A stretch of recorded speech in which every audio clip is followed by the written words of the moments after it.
Starlight Glimmer was some pony who got lonely very easily. Perhaps too easily, if what happened with Sunburst was any indication of just how desperate she had been to have friendship as well as take it away from others. Tonight was no exception to this, though she silently wished for that to be otherwise. Most of Central Equestria's roads were well-travelled, but Starlight didn't see any pony tonight. The few beams of moonlight that shone through the clouds, rolling across the night sky, only illuminated tracks from what was likely a long-gone wagon and blurring, dusty hoofprints. Starlight couldn't help but think of this as a silent taunt to her. Her refusal had seemed like such an honourable thing to do, a far nobler action after her downright villainous behaviour with the time scroll. She had seen so many things gone wrong, and so much violence born from her mistakes, salvation that wouldn't have been, and war tearing across the land like few alive now could have ever dreamed of. There had been wastelands with no answer, no any pony, or any creature that she could have seen, but even then, dust and ash had clouded her vision. And all of it had been her fault. She didn't know if those universes had been created by her, or if they had always been, but she saw them all, and they felt like her fault because she knew that they had all been born, to some extent, from her catastrophic what-if. What if Twilight Sparkle and her friends hadn't gotten their cutie marks? From there, only more questions sprang. Would any pony be able to wield the elements? Would there be any victory in sight? Would their friendship survive? And she learned that the answer to all of them was no. The glimpses of what she had seen had been horrifying enough. She was dangerous. She was wrong. Maybe she could still make friends, but a new mane style couldn't change anything more than her appearance. She knew that she couldn't be Princess Twilight Sparkle's student after all that she had done, so she had refused her offer, and would have to find her own way. Sure, she had made promises to write. It wasn't as if any pony didn't know where Twilight Sparkle lived. Though that had been a week ago. The supposedly understanding smile of Princess Twilight Sparkle was so friendly she hadn't even been sure it was real. It still lingered in Starlight's mind. She kept dismissing visions of a lavender hoof she could never ever accept, reaching out for her. Some part of her could never accept that gesture, even if Twilight Sparkle offered it again. Starlight was tired of a lot of things, really. Travelling, being lonely, walking nowhere, walking somewhere. The itchy and unflattering cloak she picked up at a second hoof store. Trotting, always eating to go and never getting enough napkins. Sometimes getting too many napkins. Getting weird looks for thinking mustard is the best condiment for an oat burger. Promises of friendship. The sign along the road warning her about a sharp curve and a sudden, steep embankment that she just had to ignore. Wait, what? Starlight jerked her head up and peered into the dark, hooves stumbling along until she felt nothing below them.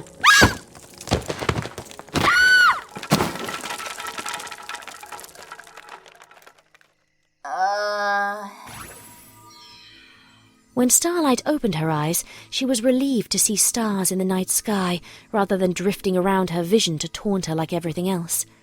Her cloak was still itchy, but the dark sky hid the ugly mauve colour of the fabric.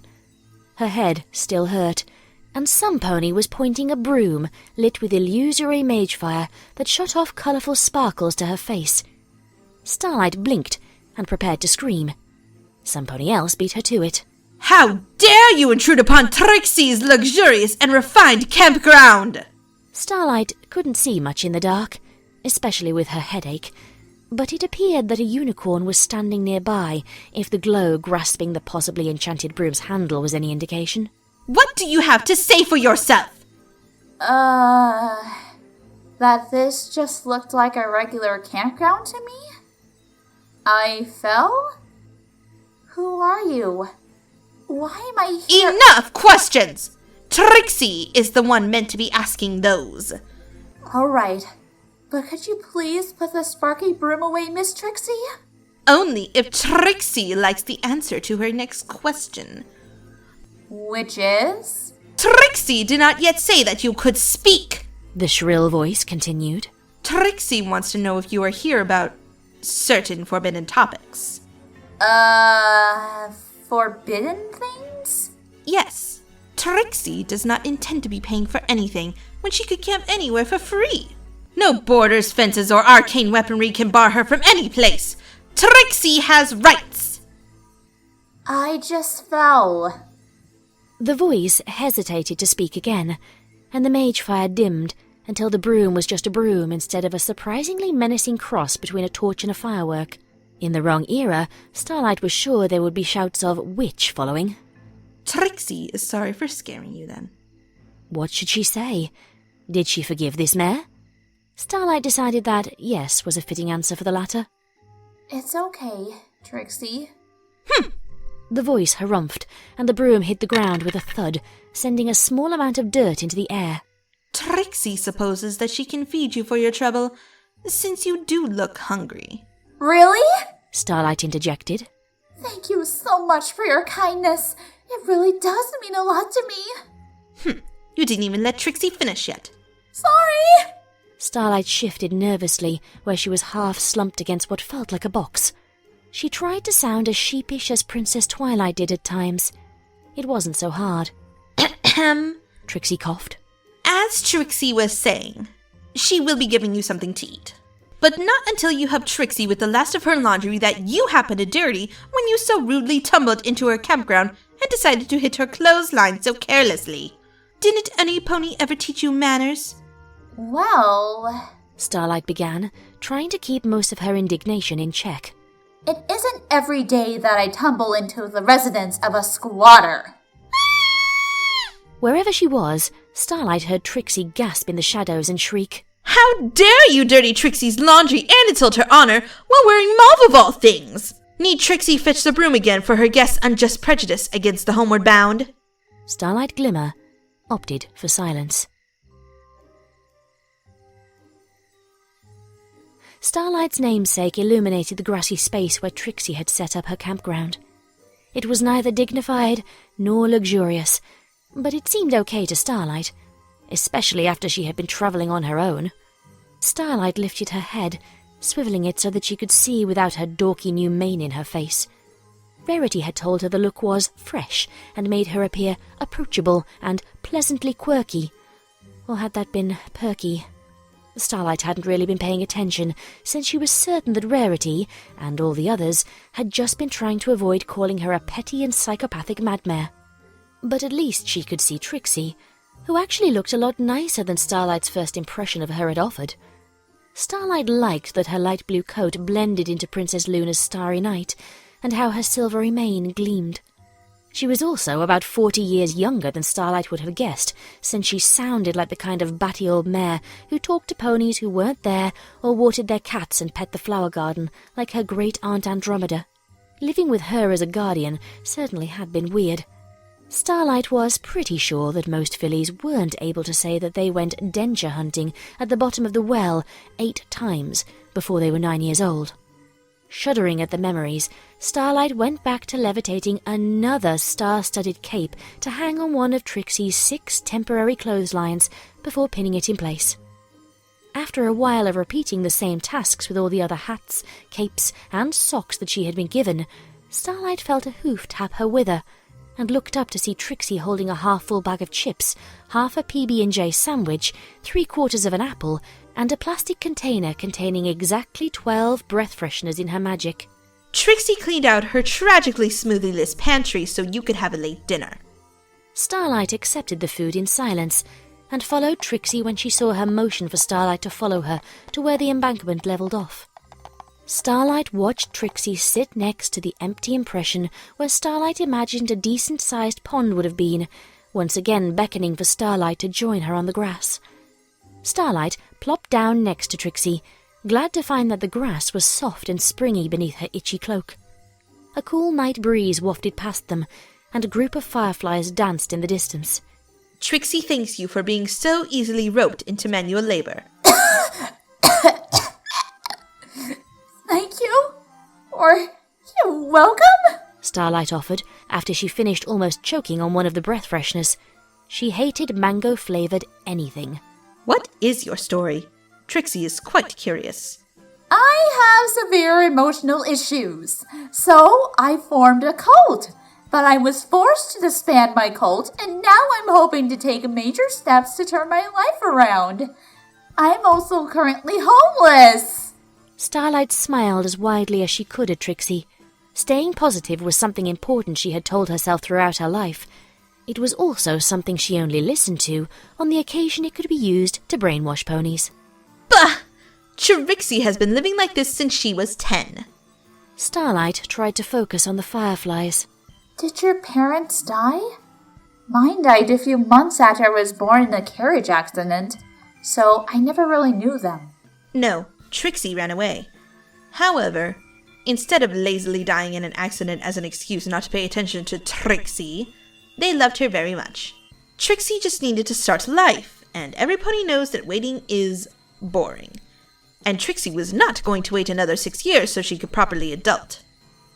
Trixie, adult isn't a verb. Silence! Trixie is speaking. Sorry. Starlight yelped, silently tallying the second time she almost choked on a breath freshener.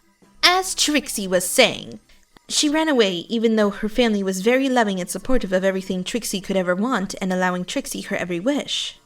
But Trixie was bored, and her family was boring. Necromancy isn't a profession that Trixie wanted to pursue, even if it is a family gift. Since Starlight didn't know how to respond, she chose not to, and she liked to think it was a wise choice too. And Trixie has been a traveling magician ever since her family let her run away, though they still send tacky heartwarming cards when they can. Blech. Only 2 ponies have known of Trixie's true heritage, and you are one of them. Oh. Starlight smiled politely, in hopes of steering this conversation to something that might be more along the lines of, I'm going to win you over as a friend, rather than, my family is dead and yours is creepy. What happened to the other pony? Did they ruin your laundry too? She popped the last of the sandwich into her mouth, and smiled at her own joke, like the degenerate that she was, but still hoped it looked natural for a perky pony, instead of the relaxed sneer she had used in her village. Trixie grinned broadly in response, like a foal on hearthwarming day. Trixie killed him while under the influence of a magic amulet. Still smiling, Starlight nodded in understanding. I created, or maybe it should be discovered, or revealed, multiple dystopian universes and brainwashed entire ponies without the aid or influence of dark magic. In Trixie's defense, she couldn't have possibly had any idea that he was allergic to peanut butter. I'm pretty sure that whatever I have is called dangerously severe abandonment issues.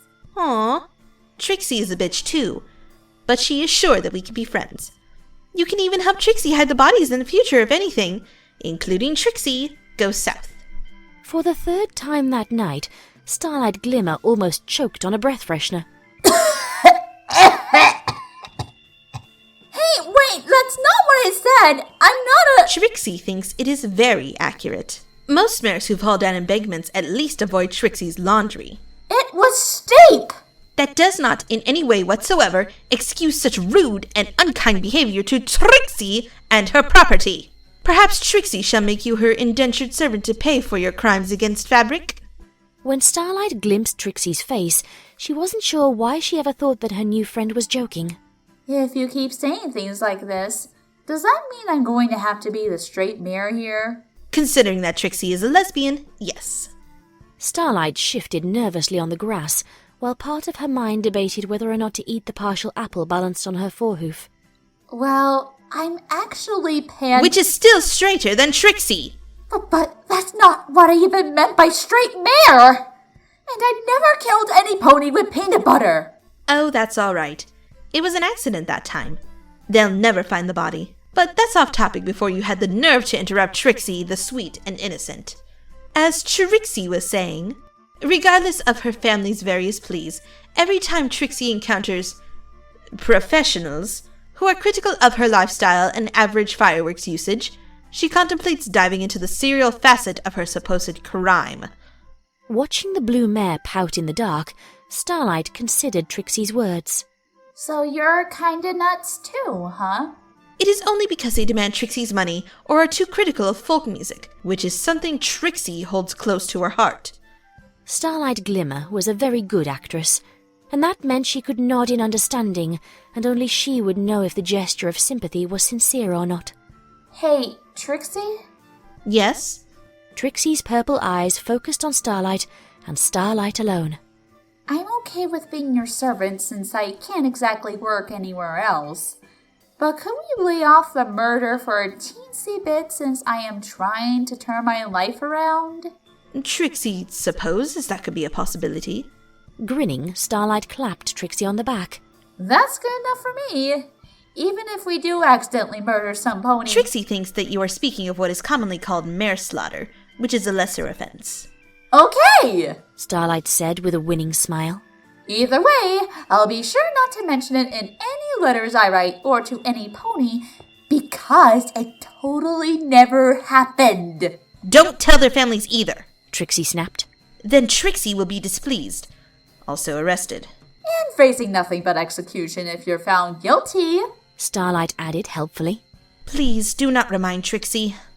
Lying down on the dewy grass, Starlight looked up at the fathomless night sky that was lit up with dozens of constellations and crowned with the glow of the moon that Princess Luna had expertly raised at dusk, as distant as that hour was now. Lazily, she stretched a foreleg up and pointed to something in the sky. Look, she whispered. Trixie did, squinting in the direction of Starlight's forehoof. A star? What is so special about a star? Starlight laughed, and Trixie snorted, clearly offended. No, silly. That's not a star. Can't you see it moving around? Stars don't do that, and it's clearly too close to be a real star. Can't you guess what it is? Oh, and you will forgive Trixie if she didn't receive the fancy Canterlot education you did, learning all about stars and the most advanced magic as though you were Celestia's own pupil? I was homeschooled by my senile great aunt. How quaint. Trixie went to a boarding school for young fillies, and was kicked out almost as quickly as her first day passed. Why? Starlight asked, eyes still on the sky. Trixie pursed her lips into a scowl. Those lights are false stars, aren't they? Starlight nodded quietly, the blue mare's discomfort apparent to her. Yeah, but back in my village, we called them wishing Werelights. It was hard to believe that the magical waste from every Werelight and glow-spell combined up there, amongst the stars, to form something with so much power that only gods themselves could wield it, huh? You have such a mark upon your flank, Trixie observed. Yeah. How I got that is a weird story. Every pony in Whiskgrove was shocked to see me of all ponies with a mark like that on my flank. Whiskgrove? Trixie exclaimed. That's the village Princess Miyamori Cadenza is from. Trixie must ask, did you know her? I put gum in her mane a couple of times. Sure, she was an easy target since she was super easygoing and because she was 4 years younger than me and always had more friends. But her mother was crazy. She killed spiders with a flamethrower. Every pony in Whiskgrove except this friend I had and his family, my aunt and me, and Cadence herself, were earth ponies. And when my friend and his family moved away, no pony bothered to count Cadence and me. So, Whiskgrove was always advertised to tourists as an all-earth pony village until Cadence sprouted a horn, and there was this incident with a witch. But, yes, I did know her. We were neighbors. You were the neighbor to a future princess? Starlight sighed. Every pony really did love Cadence. She wasn't a princess then. And she wasn't even old enough to remember when I got my cutie mark. I mostly knew her because every pony else had always loved her and she was super dorky. I mean, she was in this silly band and everything. It sounded like it took 60 bits to make the music they played. But mostly, I remember her because I used to beat her up whenever her mother gave her bits to go to the village candy store. It only stopped when she was in 5th grade, since that's when she joined the archery club. And Pegasus or not, that village could shoot. and I wanted to keep both my eyes. Trixie thinks that you are incredibly petty. Starlight whipped her head around to look at Trixie. Hey!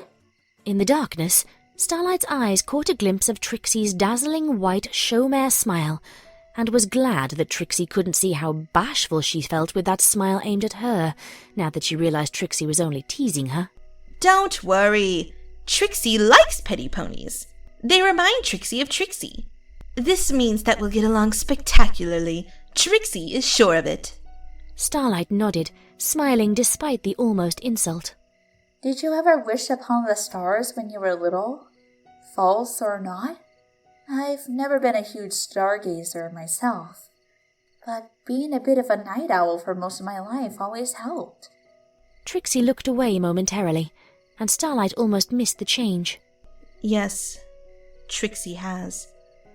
She might tell you, but first, you must tell Trixie your star secret. The sudden nervousness in Trixie's boastful voice caused her to blink. I wish that I could belong, she said quietly. I know it's a really stupid, naive wish for some pony who ran off, literally, as soon as their 16th year rolled around. I just vanished, and it wasn't like it mattered who I left behind. I had to correct my aunt on an oral basis that I wasn't my mother and tell her what year it was and who she was. And eventually, I just let her act like I was Aurora Glimmer. So when I ran off, she lost 2 nieces. If she ever noticed at all. I never went back, but I'm sure she's dead. Trixie didn't realize a mare as pretty as you could be so old, Trixie muttered, and Starlight decided to take it as sympathy.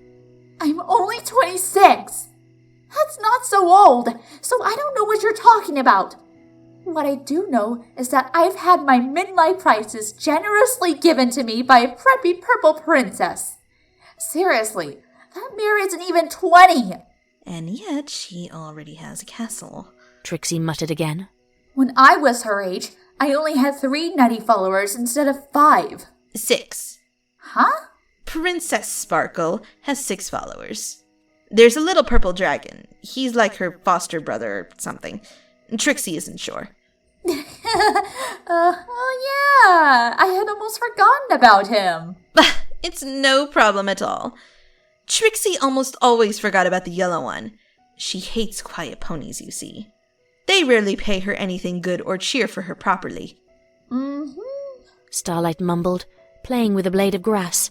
So, are you going to tell me all the silly things that you wished for now? Trixie assures you that she only wished for important things, even as a filly. She crossed her forelegs across her chest grumpily. But are you going to tell me?